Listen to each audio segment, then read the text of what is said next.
सुमर पवन, केसरी नंदन। पवन, पवन का मतलब वायु, वायु, हाँ। सुमरो उसको। सुमरो। यही तो साहिब कभी कह रहे हैं कि श्वासा की कर सुमरना अजपा का कर जाप, और सोहम पवन में बोई दे बंदे स्वयं आप ही। दया, क्षमाशील, संतोष, धैर्य, विचार, विवेक, इनको आचरण में लाना, ये सुकृत कर्म है। ये अमृत की तरह पान करो और इनको विष की तरह त्याग दो। काम, क्रोध, लोभ, मोह, अहंकार। आत्मज्ञान, अपने भीतर क्या है उसको खजाने को खोलो। वो ज्ञान गोपनीय रखा है महापुरुषों ने अपने पास। यही आंसर गुरु चेला, ये मन चेला बन गया, और विवेक ही सतगुरु है। विवेक सत्य, आत्मा तो स्वयं परमात्मा सत्य पुरुष है, आप ही आप। आज हम तो चर्चा नहीं करना चाहते हरि जी, क्योंकि मैं इस लायक नहीं हूँ। बाकी गुरुदेव की कृपा है, क्या पता मतलब आप लोगों को कैसे भेज दिया उन्होंने, ये उनकी कृपा, इसलिए हम तो बोल नहीं रहे, ये उनकी कृपा है। जो बोल सब कुछ ब्रह्म है, परमात्मा का ही स्वरूप है, पर पहले तुम्हें त्याग करना पड़ेगा आसक्ति, फिर आगे जाकर के एको ब्रह्म द्वितीय नास्ति। फिर हमारा कर्तव्य क्या है, धर्म क्या है, धारण करना। आप कर्म में इतने लीन हो जाइए कि क्रिया हो जाओ। आता है परमात्मा, सतगुरु ऐसा नहीं है, किसी पैसे नहीं, जिस रूप में आप ध्यान कर रहे हो बाबा जी का, उसी रूप में आएगा। आज मैं हूँ, इसी रूप में आपका को जाके जगह दूंगा। रोक रहे गरीबदास को मिले तो कबीर मिला, वो कबीर का कौन सा नूर था, वो दिव्य आत्मा प्रकाश पुंज। तुम काम, क्रोध, लोभ, मोह, अहंकार से कच्चा हो गए, दया, क्षमाशील, संतोष और धैर्य और विचार, ये पक्के तत्व में आप वही हो जाओगे। फिर कच्चा पक्का दोनों एक हो जाएगा। मेरी एक लगन है, यानी जिज्ञासा है कुछ पाने की। क्या है जिज्ञासा? इसका समाधान कर दो, यानी समन की। जैसे आप और हम बैठे हैं तो एक दूसरे की समाधान के लिए, हम जीवन में क्यों आए, क्या है, हमें अभी तक आंसर नहीं मिल रहा।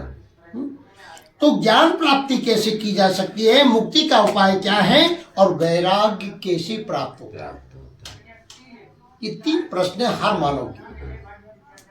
आज भी सबके ये कि इससे ज्यादा कुछ नहीं। ज्ञान, मुक्ति यानी छुटकारा। अब मुक्ति किससे करनी है, जहां हमारी आसक्ति है, विकार। और वैराग का मतलब ही राग द्वेष से अलग हट जाना, काम, क्रोध, वृत्ति से अलग हट जाना। दया, क्षमाशील, संतोष, धैर्य, विचार और विवेक, इनको आचरण में लाना, ये सुकृत कर्म है। ये अमृत की तरह पान करो और इनको विष की तरह त्याग दो। काम, क्रोध, लोभ, मोह, अहंकार, ये विषय, ये त्याग। अब इनको आचरण में लाओगे तो ये ऑलरेडी नहीं खुशी, अपने आप ही नहीं।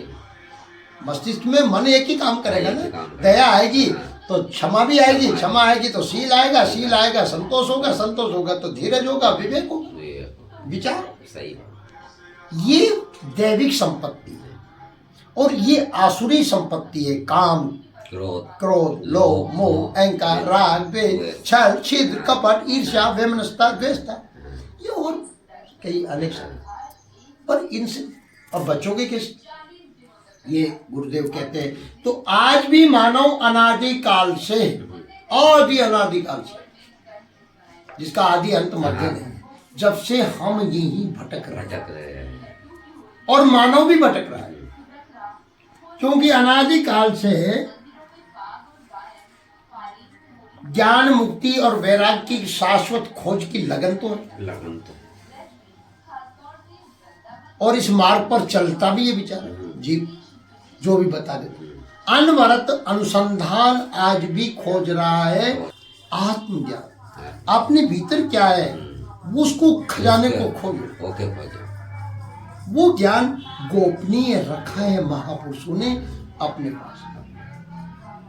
जो भाषित हो रहा है, जो देखने में आ रहा है, वो तो आज भी ज्ञान की तृष्णा प्राप्त करने के लिए तड़प रहा है, उसकी समाप्ति नहीं हुई मानव की जिज्ञासा। आज भी वह मुक्ति की इच्छा से व्याकुल है, व्याकुल है। देखो आँख खुलते ही दिन भर कल्पनाएं चलती। मैं विचार करता इतना गुरुदेव की कृपा, धन्य है मेरे दाता को, धन्य है उन महापुरुषों को जिन्होंने हमको अपना लिया, समर्पण। और वो कहीं कहीं भी बैठ के प्रार्थना करो, रो गिड़गिड़ा कि महाराज ये समझ में नहीं आया, वो तो आपके साथ यही आंसर गुरु चेला, ये मन चेला बन जाए। और विवेक ही सतगुरु है, सतगुरु है। विवेक सत्य, आत्मा तो स्वयं परमात्मा सत्य पुरुष है आप ही आप। आगे देखिए कि आज भी वह मुक्ति की इच्छा से व्याकुल है, वैराग्य के मार्ग पर चलकर समस्त समस्याओं का और विषमताओं का और कामनाओं से संबंध विच्छेद करना चाहता है मानव। उसे संबंध खोज तो जारी है कि किंतु उसे अभी तक सफलता नहीं प्राप्त हो सकी। ये महाराज जनक अपने पूछ रहे हैं जिज्ञासु बन के, हे प्रभुवर, उनका स्वरूप और विस्तार, उनकी जो है विषयों का चिंतन मंथन जब किया जाता है तो और व्यापक हो जाता है, बढ़ जाता है। आज भी तर्क पे तर्क, बातों पे बातें मतलब जो करता रहता है और फिर वो उलझ जाए। जबकि शॉर्ट एंड स्वीट एक कहावत है, यानी कि अल्प थोड़े में ही समझ जाए वो ज्यादा। तो ये भगवान कहते हैं, ये अनुभव किया महाराज जनक ने कि अगर गूढ़ विषयों की चर्चा का विराम ही लग जाता, अगर मान लो वो समझ जाता, फिर चर्चा ही क्यों करता। आज हम तो चर्चा नहीं करना चाहते हरि जी, क्योंकि मैं इस लायक नहीं हूँ। बाकी गुरुदेव की कृपा है, क्या पता मतलब आप लोगों को कैसे भेज दिया उन्होंने, ये उनकी कृपा, इसलिए हम तो बोल नहीं रहे, ये उनकी कृपा है जो बोलना पड़ा। नहीं तो हम तो एकांत पढ़े नहीं, जो आनंद क्या बोलूं क्या कहूं, पर बोलना भी पड़ता है गुरुदेव की कृपा से कि जीव सुकृत है और आया है तो फिर तो मिलना चाहिए। इन विषयों का जितना गहन मंथन किया जाए, जितना गहराई से चिंतन किया जाए, उनका स्वरूप और उनका अर्थ, उतना ही प्रयोजन बढ़ जाता है, विकीर्ण यानी व्यापक हो जाता है, विस्तार बढ़ जाता है। कि पत्नी को छोड़ दो, परिस्थिति खराब आ गई तो उसको नहीं, उसका विचार अगर हो सकता है कि बच्चों का विक्षिप्तता, क्योंकि उनकी कामना है, पत्नी की अनेक कामना है, और हर जीवन में मतलब तो उसकी, इसीलिए गुरु के पास एक मित्र ऐसा होना चाहिए, वो आपको जैसे जोड़ दे, कृष्ण की तरह मित्र मान लो, गुरु मान लो, कुछ एक भी मान लो, कुछ भी बाकी आप उससे अपना तोड़ निकालो कि यार मेरी ये चाटी उलझ गई, अब मैं क्या करूं, मेरा विवेक काम नहीं करता। आप करोगे तो उल्टा हो जाए, क्योंकि आपका मन बुद्धि तो विक्षिप्त हो चुका है। उसको ठीक करने के लिए आपको स्वाध्याय करना चाहिए। इसलिए इष्ट को प्रबल बनाओ, हनुमान जी के चरणों में चले जाओ, मंदिर चले जाओ कि गुरुदेव मैं आ गया हूं और आप कृपा करो। वो वायुपुत्र है, वो ये हनुमान जिसको कह रहे हो, वो आपकी श्वास है, प्राण वायु, कोई जानते ही नहीं। सुमर पवन, केसरी नंदन, पवन, पवन का मतलब वायु, वायु सुमरो उसको। यही तो साहिब कबीर कह रहे हैं कि श्वासा की कर सुमरना, अज पाका कर जा, और सोहम पवन में बोई दे बंदे स्वयं आप ही। अब बताओ, ये इतना सा समझ लो, बस होगा बेड़ा पार है। जाना तर्क में उलझ जाओ, सार चीज आसार कुछ साहब का सार सुमरन बिना गोता, कौन गलत कह रहा है। आगे ये इसको ध्वनित जो होता है, जो देखा जा रहा है, सुना जा रहा है, इस पे विचार जरूर करो। तो ज्ञान मुक्ति और वैराग्य का अर्थ ये नहीं है कि जो बोला जा रहा है ध्वनित होता है,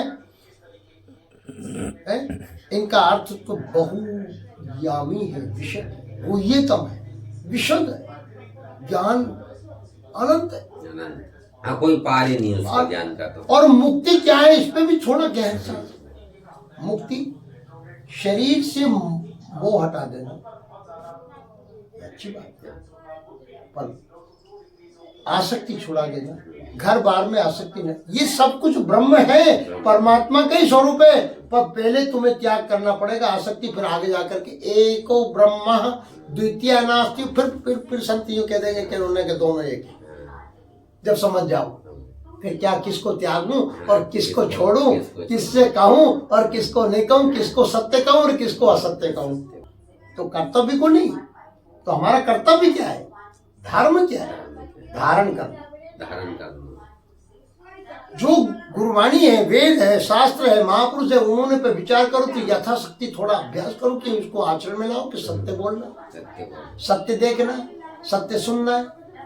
जिसको किसी जीव का हित होता है, और वहां अगर तुम्हें लग रहा है कि झूठ बोलने से इसका परोपकार हो रहा है, पर वेद तो ये भी कहता है कि मतलब वहां झूठ बोल जाना चाहिए जहां जिसका कल्याण हो। कल्याण हो, जिसकी जान बच रही है वो पाप में नहीं आएगा, पाप में नहीं आएगा। हमारे स्वामी बच्चा रो रहा है और पत्नी माँ बच्चे की पानी भरने चली, तो कम से कम उसको झूठ बोलना पड़ेगा। हाँ। अरे ठेके नाना आ रही है पानी अरे भर- भाई मम्मी आ आ रही रही है, तो क्या झूठ है क्या? ये जीव दया है, इसलिए बड़ा गोपनीय है ये सब। छुपा के रखना पड़ेगा। झूठ ही लेना, झूठ ही देना, झूठ ही भोजन, झूठ चबेना, झूठा सकल संसार। ये इसका धर्म है, कर्तव्य, प्रकृति का नियम है। बाकी आप दोनों से परे हो, ये हो। आपको बोध रहे कि ये मैं नहीं हूं, ये तो लीला हो रही है मेरे द्वारा। सही है। समझ ये।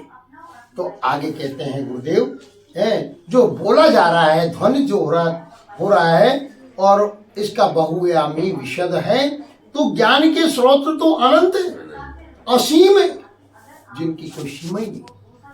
और मुक्ति का अर्थ ये नहीं कि स्वच्छंद जो मन में आए खा लो, मन में आए कर लो, बुद्धि में आए जो ही उलूल जलूल कर लो, ये स्वच्छंदता नहीं। भोगना पड़ेगा। ये आसुरी प्रवृत्ति विवेक खो दिया है, तो इसको मुक्ति समझ रहे हैं। अरे यश करो यार, खाओ पियो, खाओ पियो, आई जिंदगी मिली, आई जिंदगी मिली, काय के लिए काय के लिए मिली, ये बोले, ये बोल। तो ये स्वच्छंदता हुई ना, अपनी मनमानी हुई। बहुत के पर नहीं आए समझ में, तो तुम्हारे हिसाब तो से कहने का तात्पर्य, अब उनसे क्या कहो, आप तो बस अपनी सोचो, अपनी सोचो। हाँ, परख जरूर लो, हाँ, परख तो लो, क्योंकि संसार में आए पारख डाल लो ज्ञान की। अरे यार, आप ये देखो हरीश जी कि बनिए के पास जाते हो ना, एक परखी लो, बोरी में यूं डाले, देखे कि इनमें मिट्टी तो नहीं, वो परखी तो डालना तो पड़ेगा। हम भी तुम्हारे ये बोरी में परखी डाली, इसमें डाली, और था भी मतलब जो ये मैं बोरी में परखी में डाल लो, परखो यार, सामने वाला गुरु बना रहे हो, बाकी मतलब भोल का ही रहे हो। ये कहीं ऐसा तो नहीं कि मुझे बेवकूफ बना रहे हैं, या मेरी कोई भौतिक वस्तु से मतलब जो है इनकी कामना होती है। आजकल हम किसी संत को बुराई नहीं कर रहे, किसी महापुरुष की चर्चा में मतलब जो तो ऐसा नहीं कर रहे कि वो ये सब क्यों बोल रहे हैं, वो अपनी जगह, सबको प्रणाम।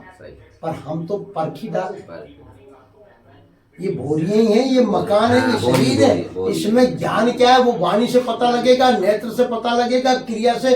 अगर तुम 6 महीने अगर साथ रह जाओ तो मेरी सारी पोल तुम्हारे सामने आ जाएगी, तुम्हारी मेरे सामने।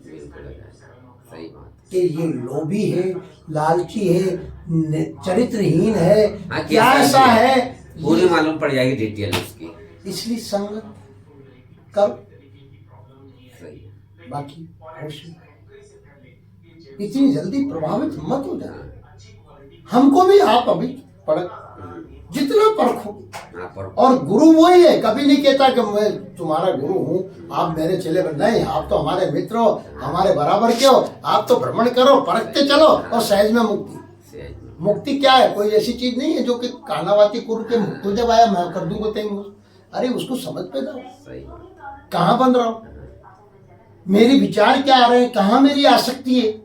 आसक्ति से ही छुड़ाने के लिए सुमिरन, ध्यान, सत्संग, स्वाध्याय, मनन, ये सब चिंतन इत्यादि किया जाता है। सीधी सी बात। और एक बात और है, आप कर्म में इतने लीन हो जाइए कि क्रिया हो जाओ। इतनी बार आ गए गुरुजी तो कहते थे मैं तेरे पास हूँ, दाता की कृपा है, ये हकीकत बात है। अगर हमें कुछ अनुभव नहीं होगा तो फिर हमें पर मतलब जो आगे होंगे वो तो काल है, फलाना, ये लगा देंगे। हाँ, वो तो लगाते, वो तो लगाएंगे सब। बाकी आता है परमात्मा, सतगुरु ऐसा नहीं है। कोई ये कह दे ये मैं आपसे कह रहा हूं। हाँ, किसी भी वेश में आ सकते हैं। अरे किसी वैसे नहीं, जिस रूप में आप ध्यान कर रहे हो अच्छा, बाबा उसी जी रूप का उसी रूप में आएगा। उसी- आज मैं हूँ इसी रूप में आपका को जाके जगह दूंगा। लौट रहे अरे क्या बात, सही। ये हमने वो अंतर है। मतलब हमारे तो डबली वाले महाराज जी सुबह उधर शरीर छोड़ा ना, मतलब यहाँ आके अंतर से कह दिया ऊपरे अंतर में आ जाओ क्या फतेहगढ़। फतेहगढ़। और आज भी अब ये गोपनीय रहस्य। गोपनीय रहस्य। क्यों कि हमारे नहीं आएगा तो काय पे टिकेगा सही गुरु बात है। संत अगर गरीबदास को मिले तो कबीर मिला, कबीर। तो कबीर का कौन सा नूर था, वो दिव्य आत्मा प्रकाश पुंज। हाँ, और वो फिर वही हो गए, वो कच्चे से पक्का हो गए। कच्चे से अभी पक्का। कच्चा तत्व हो तुम, काम क्रोध लोभ मोह अहंकार से कच्चा हो गए। दया क्षमाशील संतोष और धैर्य और विचार ये पक्के तत्व में आप वही हो जाओगे। फिर कच्चा पक्का दोनों एक हो जाए। अब क्या कच्चा और पक्का और क्या पक्का है, जैसा है बोलो साहिब बन गई।